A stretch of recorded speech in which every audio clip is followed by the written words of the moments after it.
I could make 40, 50, $60, and then back then that was a lot of money for me to make in a night. And I was like, wow. So I stuck with it. Next thing you know, I was bartending. Next thing you know, I was, managing a club. I used to manage this little place right down here. It's closed down. It used to be ran by Mary Gardner. A couple of blocks down was called Almeida Lounge. Used to be down here. I used to run that little cafe. And it's just one thing led after another.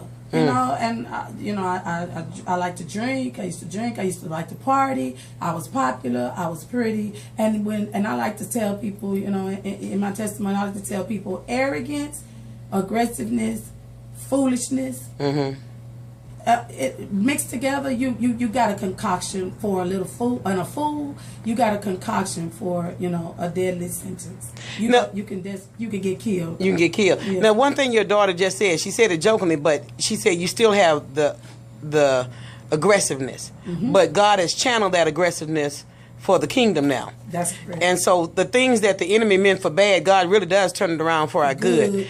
And so coming into this now, you're stripping, you're working at the clubs, and you're doing this. How did you get from that life to where you are now? And then I want to get to how you get these three beautiful daughters and as gifted as they are. Okay, it went all the way down to, I like to say, my prodigal journey, Minister Jerri, went all the way to the pig pen. I met who was still my friend, 31 years, we've been friends. She was a victim of abuse also, but she said, they gawk over you, they all over you all the time, you can make money. But it started off with me just holding a door for her and counting her money because she was being cheated. And so it started out that way, and I was counting her money for her at night when she would dance. And then one day we went to a club, the Renaissance on Belford, and she said, I need another dancer. And so, it started from there. It just kept continuing. We danced all over Houston, Beaumont, Port Arthur, Lake, Freeport. We went everywhere the chocolate started, and with hot chocolate, we all danced together everywhere we went. And then I met a man in the rock club.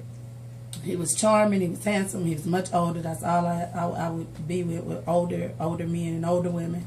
And he told me, I can take you places that your parents can't take you on a two-week paycheck, that this club can't give you, that you can't make money doing anything else. He said, do you like to travel? I said, yes. He was like, well, I can take you places and, you can have a good life. By this time, I'm 17 years old. And that sounded good to me. And I said, when we leave? And he said, well, we could go to Las Vegas. We could leave for Las Vegas tomorrow. And I met him. I knew him about 3 weeks. And we dated and we talked or whatever. And what I thought he was speaking of about having a good life and making money and doing, I didn't know that he was going to become my pimp. Okay. And he said, let's go. And I said, okay, that's fine. 3 weeks later, I went home. I packed my stuff and I left. I had went back to my mom's house briefly, and I packed my stuff and I said, I'm gone. And I left, and we went to Arizona first. We went to Albuquerque, New Mexico, and then we ended up in Las Vegas. And throughout all that time, I was prostituting, and I wanted to come home because once I got out there, I had no say-so in the matter. It was what it was. And this is what I got myself into, and I was thousands and thousands of miles away from home. But I was always real bold, so I was like, okay, I'm not gonna cry. I'm a big girl, I was always a person like, I put myself in this, so I'm gonna get myself out of it, And I started seeing another man who I didn't know was a pimp, and he was saying, I could get you away from him. I can get you back home. He was talking all this good talk.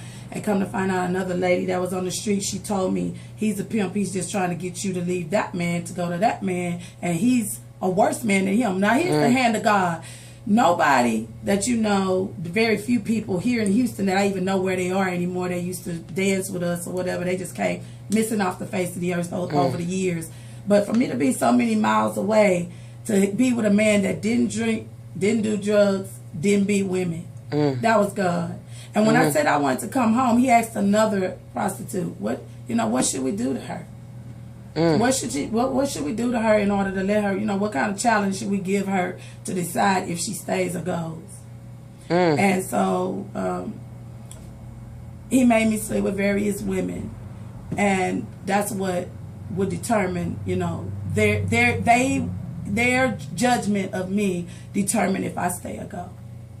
My God. And in that, I got picked up. He got shot up. And 2-3 days to a week, anywhere from 3 days to a week after that, I got picked up from downtown on the main strip by MGM Hotel and was taken in for solicitation. And that's where they found out my real name and all that, and found out I was a runaway from Houston, Texas. My Lord. Listen, we're going to come back to this story. We're going to come back and we're going to talk with your daughters as well. We're going to take a commercial break. If you're just not tuning in, we're talking about from stripper to strip to God's glory. And we'll be right back. The computer